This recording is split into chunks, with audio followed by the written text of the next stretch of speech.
Now, this video criticizes the Boulder Police Department for the actions that they took in the investigation of JonBenet Ramsey's kidnapping. But I want to make it clear that it wasn't just the Boulder Police Department's failings in this investigation. The person that I blame most is Alex Hunter. If he didn't run his office in such a poor manner, this case probably would have been solved. And then the next person that I feel is most responsible for the injustice in this case is Pete Hofstrom, because he was like a snake in the grass, because he was friends with John Ramsey's attorney. And every time the police made a discovery, he shared that information with John's attorneys. Police officer Rick French was the first person to arrive at the Ramsey residence to investigate the possible abduction and kidnapping of a 6-year-old girl reported by the 911 call by her mother. Patsy Ramsey answered the door, the girl's mother. I said that there was a note and that our daughter had been kidnapped and we were trying to get the money.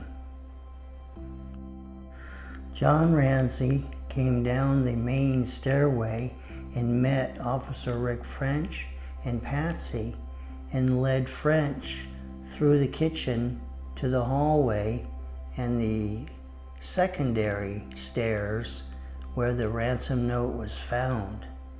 And he showed Officer Rick French the note laid out on the floor near the back side door.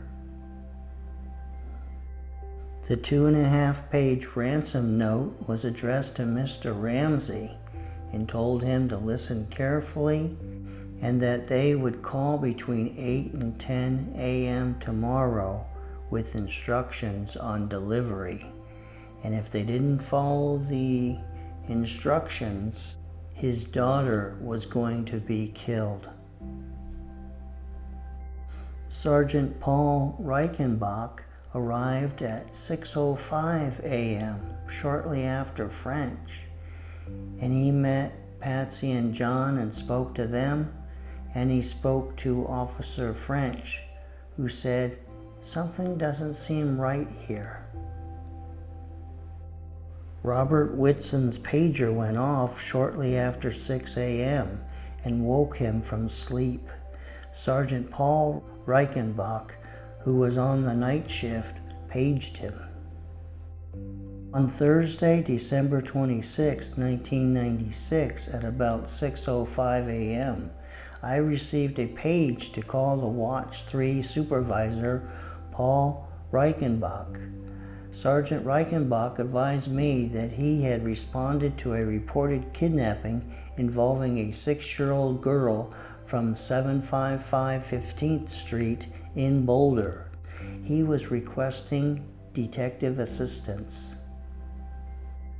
He went down into the sprawling basement and walked through it. At the far end was a white door secured at the top by a block of wood that pivoted on a screw. Reichenbach tried to open the door, stopped when he felt resistance, then returned upstairs. Reichenbach, Officer French, and one of the friends Patsy had called, Fleet White, would all check that white door in the basement during the morning, and White would even open it. They found nothing. The police did not properly search the house. Here's the first big mistake the police made by not finding JonBenet's body that morning. They should have thoroughly searched that house until they found JonBenet. Priscilla and Fleet White arrived at 6:15 to 6:20 a.m. After Patsy made the 911 call, she called the Fernies and she called the Whites. John Fernie arrived at 6:15 a.m., but he parked in the back alleyway and went to that back side door. And he looked through that glass door and noticed the ransom note on the floor and read what he could. And then he came around to the front where Priscilla and Fleet were inside the house already. And Barbara Fernie arrived about 6:50 later. The victim crime advocates arrived about 6:40 a.m. because they were called and notified after Bob Whitson requested their assistance at this location.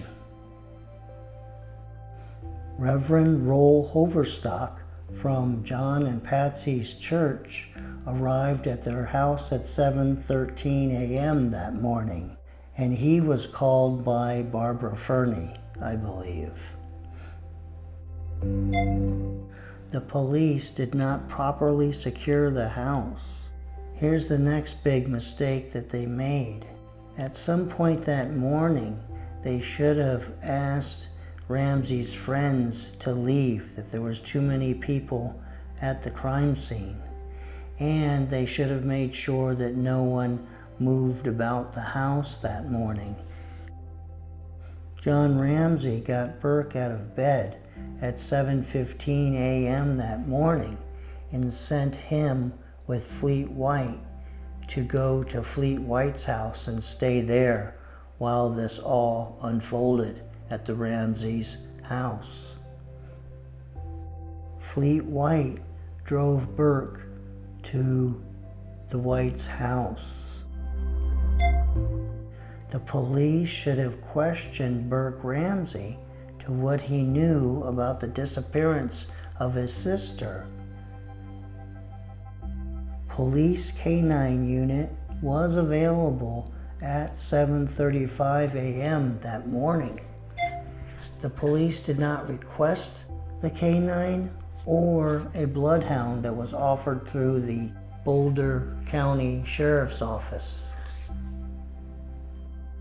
Detective Linda Arndt and Detective Fred Patterson arrived at 8:10 that morning, and they questioned or talked to John and Patsy Ramsey about what they did the night before and what happened that morning. Bob Whitson arrived at the Ramsey house. I briefly spoke with John Ramsey. I asked Mr. Ramsey for a sample of his and his wife's handwriting, just as standard procedure. Mr. Ramsey gave 2 notepads to Detective Patterson, who in turn gave them to me.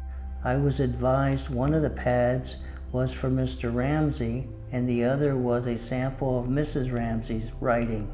I wrote their respective names on the notebooks at the top, but didn't look at the samples or pay any attention to them at the time. Whitson and Arndt placed police tape across JonBenet's bedroom door and told John and Patsy no one was to go into her bedroom.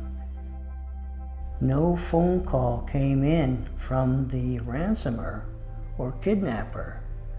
They did receive a few phone calls from friends and family, but the ransomer, as far as we know, did not call between that time of 8 and 10 a.m.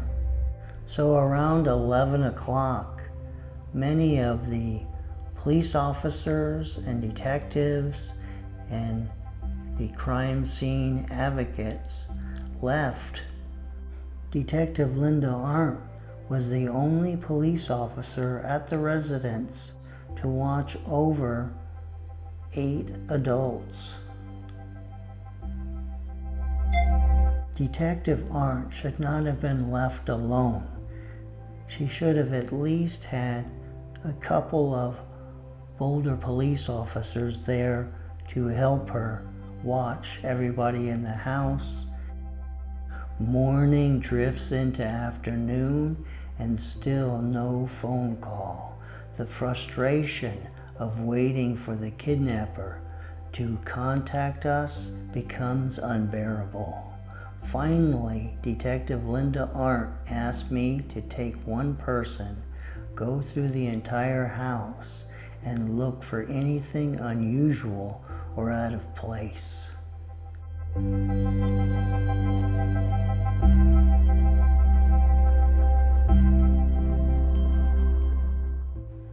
Only a few minutes after John Ramsey and Fleet White went down into the basement, John Ramsey comes upstairs carrying the dead body of JonBenet, as illustrated in this diagram here.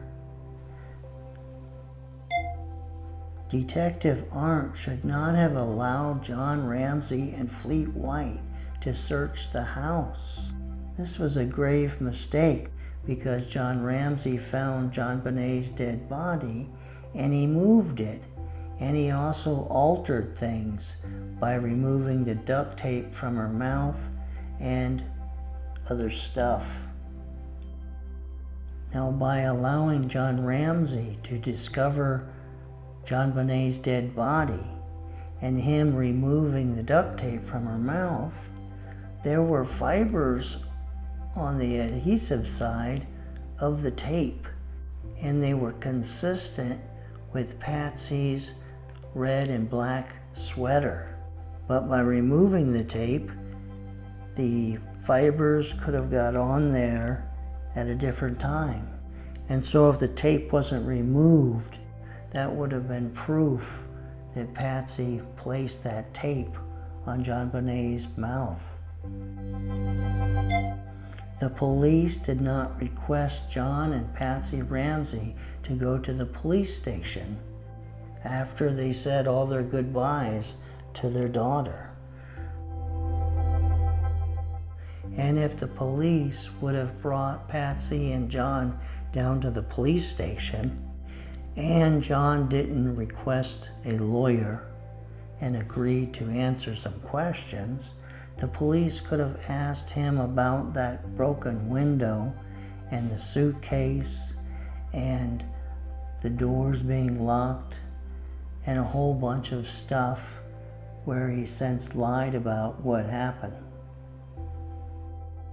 And Patsy, under police questioning, probably would have broken down and told the truth as what she knew about what happened that night, given that she didn't request a lawyer.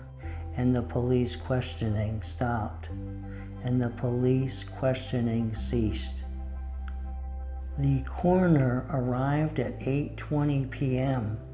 after a search warrant was approved by a judge. The coroner should have arrived immediately, and he also failed to do 2 tests on JonBenet. A test on the liquid in her eyes and to take her body temperature to determine the time of death.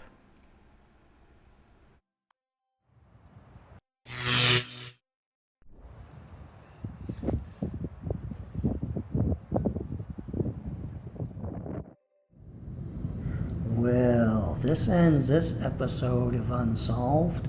And did I get everything? Did the police make more mistakes that morning that I didn't mention? Please leave a comment. I enjoy reading them, and I'll see you next weekend for another episode.